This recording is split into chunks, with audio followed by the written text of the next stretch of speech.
C'était peu après minuit quand Léa frappa à ma porte. Je ne dormais pas. J'étais allongé dans l'obscurité à écouter la maison, comme je le faisais chaque soir depuis la mort de Simone. Léa avait 12 ans, et elle parla doucement mais clairement. « Papy, fuis. Ils parlent de tout mettre à leur nom. Tu n'auras plus rien. » Je posai ma main sur la sienne.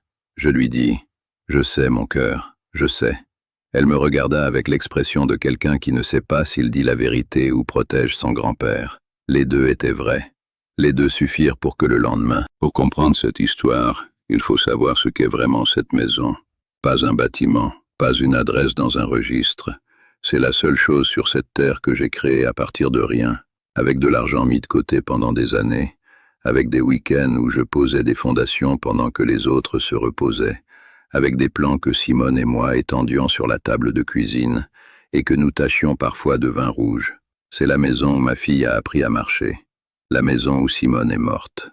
Celui qui me dit que j'y vis de sa générosité. Avant de continuer, si vous regardez ceci pour la première fois, abonnez-vous à la chaîne et écrivez-moi dans les commentaires depuis quel pays vous regardez en ce moment. Ça me touche chaque fois de voir jusqu'où ces histoires voyagent. Certains écrivent de pays que je n'ai jamais visités et pourtant comprennent exactement ce que je veux dire. C'est pour ça que je les raconte, pas comme thérapie ni comme vengeance, mais comme miroir. Et maintenant je reviens avec Marcel Beaumont, c'est moi, et avec l'histoire qui a commencé une nuit où une fillette de 12 ans a été plus courageuse que... J'ai 70 ans, ingénieur civil à la retraite, veuf depuis 5 ans. Simone est morte un vendredi soir en novembre, paisiblement, sans drame, comme elle avait fait toute chose dans sa vie. Après ça, j'ai vécu 3 ans seul dans cette maison, et je ne vais pas prétendre que c'était facile, c'était difficile. Pas à cause du silence. Le silence, je le connaissais. C'était difficile parce que chaque recoin portait quelque chose d'elle. Les carreaux de la cuisine qu'elle avait choisis lors d'un voyage. L'étagère en chêne que j'avais faite pour ses livres. Le rosier qu'elle avait planté dans le jardin et qui fleurit chaque... Quand Isabelle m'a demandé si elle et Thierry pouvaient s'installer provisoirement, j'ai dit oui sans hésiter. Thierry venait de couler son dernier projet et ils avaient besoin de temps, de stabilité, de sol ferme. Je me suis dit, c'est ma fille, c'est ma famille. Qu'aurais-je fait d'autre? J'ai libéré la chambre d'amis, acheté du linge neuf, et ce premier soir j'ai cuisiné le plat préféré d'Isabelle. Je me souviens encore comment Thierry m'a remercié ce soir-là, comment il a dit que j'étais un grand-père formidable. Ces mots sonnent différemment dans ma mémoire aujourd'hui, comme s'il savait déjà exactement ce qu'il avait prévu. Le premier signe est arrivé au bout de 3 semaines. Je suis rentré du jardin et le salon avait un autre aspect. Le canapé n'était plus là où Simone l'avait placé, au même endroit depuis 20 ans, sans jamais bouger d'un centimètre. Thierry avait tout réorganisé. Quand j'ai demandé pourquoi, il a dit que ça circulait mieux maintenant. Il souriait en le disant. J'ai regardé la pièce qui ne semblait plus mienne et je n'ai rien dit. Je me suis dit que c'était une broutille. Les gens s'installent, ont besoin de leur espace. Je ne comprenais pas encore que ce n'était pas une étourderie. 4 mois plus tard, mon atelier avait disparu. Pas vraiment disparu. Mes outils étaient dans des cartons à la cave, bien rangés, comme si quelqu'un avait organisé des funérailles silencieuses. Thierry avait transformé la pièce en bureau. Nouveau bureau, 2e écran, un panneau sur la porte qui disait « cabinet de travail ». Il me l'a dit seulement après que tout était déjà installé. Je me suis retrouvé devant mes scies et mes rabots emballés, et j'ai essayé d'être juste. Il travaille depuis chez lui, me suis-je dit. Il a besoin d'espace. Mais quelque chose en moi a enregistré clairement. Il ne demande plus. Lors d'un dîner avec des amis de la famille, il m'a coupé la parole 3 fois dans la même conversation. Pas en passant, il le faisait délibérément, avec le ton de quelqu'un qui établit une hiérarchie devant des témoins. Les invités l'ont remarqué. Je l'ai vu dans leur regard. Ce bref malaise que les gens ressentent quand ils assistent à une humiliation et ne savent pas s'ils doivent intervenir ou continuer à fixer leur assiette. Je l'ai laissé parler. J'ai continué à manger. Mais ce soir-là, j'ai commencé à voir des choses que j'avais ignorées, ou choisi de ne pas voir. Ensuite, il a pris le contrôle des finances du foyer. Il a présenté ça comme une solution pratique. Il gagnait de nouveaux biens. Il couvrirait les dépenses courantes. Je n'avais pas à m'inquiéter. Ça sonnait comme de l'attention, et au début, je l'ai pris ainsi. Mais peu à peu, j'ai compris ce que ça signifiait vraiment. Il s'était installé comme chef de famille fonctionnel. Les factures partaient à son nom. Les artisans l'appelaient lui, pas moi. Le voisin frappait à sa porte quand il avait besoin de quelque chose. J'étais devenu une figure de remplissage dans ma propre maison. La clôture du jardin a été remplacée un matin sans que je le sache. Un arbre abattu, le rosier que Simone avait planté. Une pièce repeinte dans un gris froid qu'elle n'aurait jamais choisi. Chaque fois, je l'apprenais après. Chaque fois, il y avait une explication raisonnable. Et chaque fois, je sentais quelque chose se contracter en moi. Pas de la colère, mais quelque chose de plus froid et de plus clair. La conscience que je n'étais plus le véritable habitant de cet endroit. Que j'étais devenu, aux yeux de mon gendre, un élément de décor. Quelque chose autour de quoi on planifie. Et Léa venait presque tous les week-ends dans mon atelier. Ce qu'il en restait. Elle aimait l'odeur du bois et de l'huile. Nous parlions peu et travaillions beaucoup, et c'était bien ainsi. Mais cette nuit-là, elle n'est pas venue pour travailler. Elle s'est assise à côté de moi sur le lit et a attendu d'être sûre que personne n'écoutait. Puis elle a dit doucement, « Papy, Thierry et maman ont parlé d'un notaire aujourd'hui. Thierry a dit qu'il a déjà tout préparé. Tu n'auras plus rien. » Je suis resté parfaitement immobile. Je ne lui ai pas demandé comment elle savait. Je le savais déjà. Le lendemain matin, j'ai appelé Maître Delorme, avant que Thierry ne se réveille. Pas pour chercher conseil. Les préparatifs duraient déjà depuis des mois. Delorme gérait mes affaires depuis 30 ans et connaissait chaque détail de ma situation patrimoniale. Le projet était depuis longtemps prêt dans son étude, attendant seulement le signal. Ce qui manquait, c'était le déclencheur. L'avertissement de Léa était le déclencheur. Je lui ai dit seulement, c'est le moment. Il a su immédiatement ce que ça signifiait. Pour le soir, la mise en demeure devait être remise. Ma seule instruction, il fallait que ce soit réglé en une seule nuit. Peut-être vous demandez-vous pourquoi je n'avais pas réagi plus tôt. La réponse honnête est celle-ci, parce qu'Isabelle est ma fille. Je pensais que si j'avais de la patience, si je laissais de l'espace, Thierry finirait par comprendre où il se trouvait et ce qu'il devait. Je me trompais. Il y a des gens à qui on laisse de l'espace et qui le remplissent avec gratitude. Et il y a des gens à qui on laisse de l'espace et qui le marquent immédiatement comme leur territoire. Thierry était du second type. Il m'a fallu plus longtemps qu'il n'en aurait fallu pour l'accepter. Maître Delorme m'a confirmé ce que j'espérais. Le titre de propriété était inscrit exclusivement à mon nom depuis la construction, sans aucune ambiguïté, aucune obligation partagée, aucun contrat d'usage. Aucun droit reconnu pour Thierry ni Isabelle. Ils vivaient ici comme occupants à titre gratuit, une notion juridique avec un sens très précis en droit civil. Il m'a expliqué les conditions requises pour la mise en demeure, les délais légaux et les cas d'exécution accélérée. J'ai écouté comme lors des briefings techniques de mes années de travail, calme, précis, sans émotion visible. Tout était déjà préparé.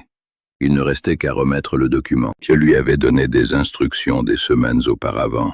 Dès que le déclencheur arriverait, il mettrait en route la procédure. Le déclencheur était l'avertissement de Léa. Pas une déclaration à valeur juridique, mais suffisante pour moi.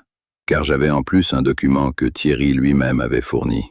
Une demande de permis de construire déposée en mairie, dans laquelle il avait inscrit l'adresse de ma propriété à son nom comme demandeur et propriétaire.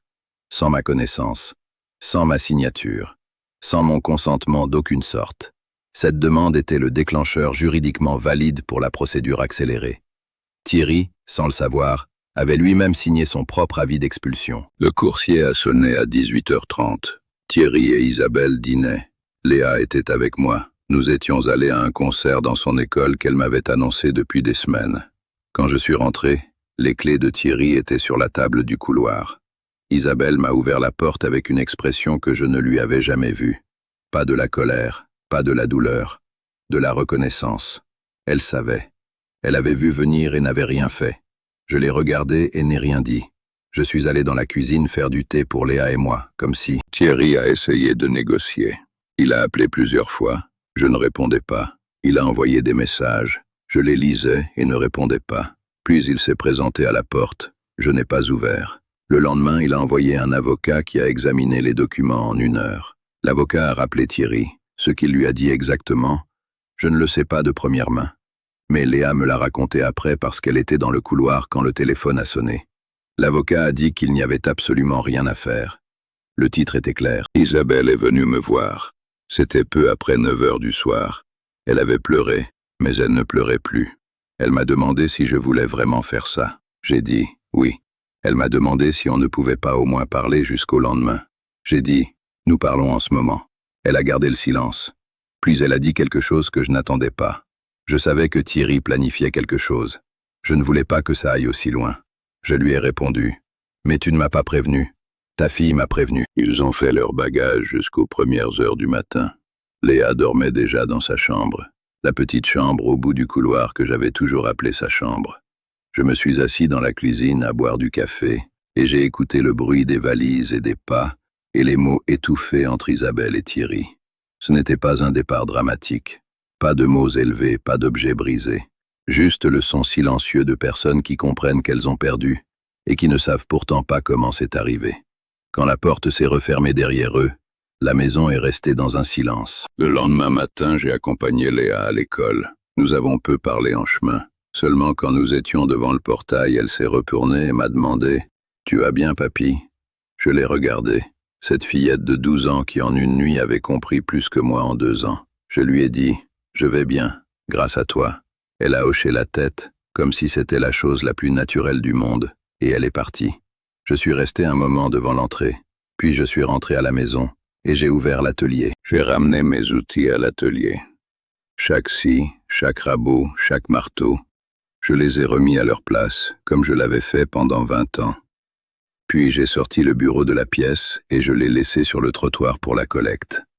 Ensuite, j'ai repoussé le canapé du salon à l'endroit où Simone l'avait toujours voulu. Exactement là où Thierry l'avait déplacé un matin sans demander à personne. Je sais que c'est sentimental.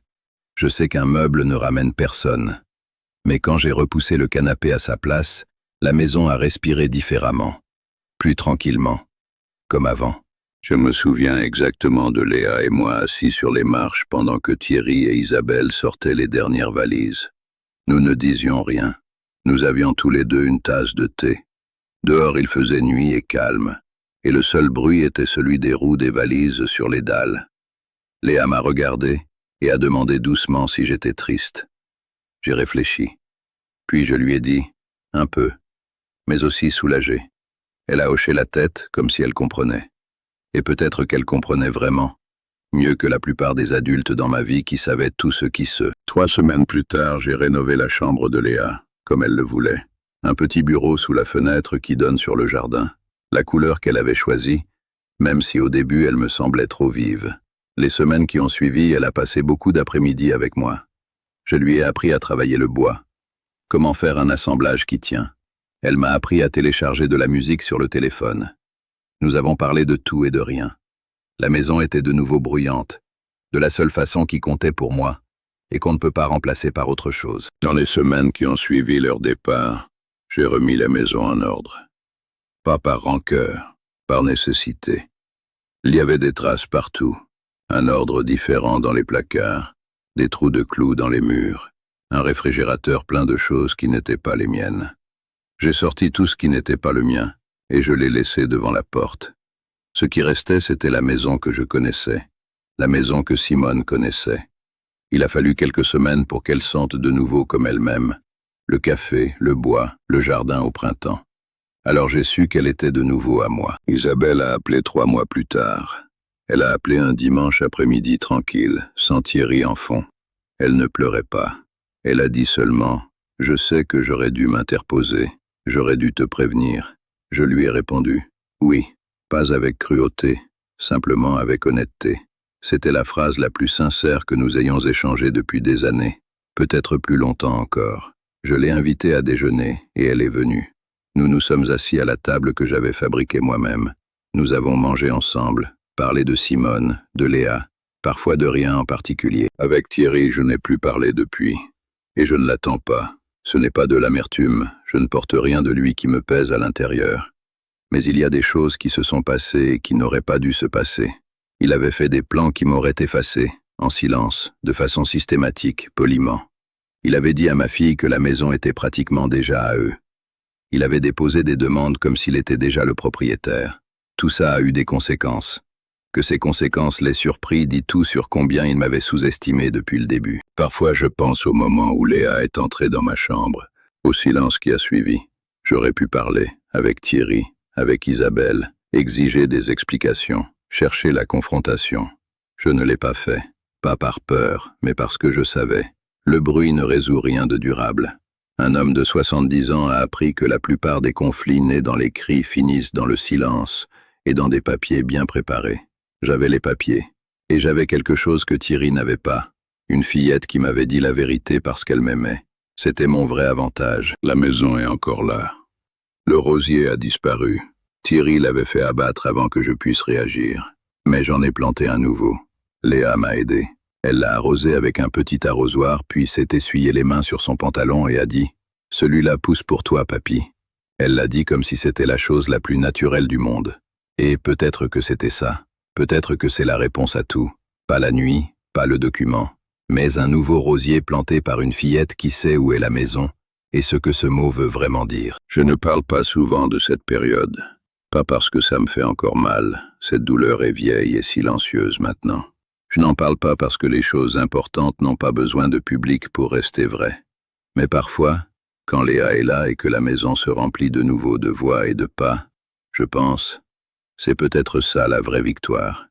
Pas la nuit, pas le document, mais que cette maison soit encore debout, sonne encore, sente encore comme avant, et que nous soyons encore tous les deux à l'intérieur, ma petite fille et moi. Il y a des gens qui disent que j'ai attendu trop longtemps. D'autres que je n'aurais jamais dû laisser les choses aller aussi loin. Peut-être que les deux ont un peu raison, je ne le nie pas. Mais je ne suis pas quelqu'un qui agit avant d'être certain, et je ne suis pas quelqu'un qui punit sans cause concrète et démontrable. Thierry m'a donné cette cause lui-même, par sa propre impatience. Le reste, je l'ai réglé sans détour, sans drame inutile. À qui me demande si je lui ai pardonné, j'ai arrêté de penser à lui.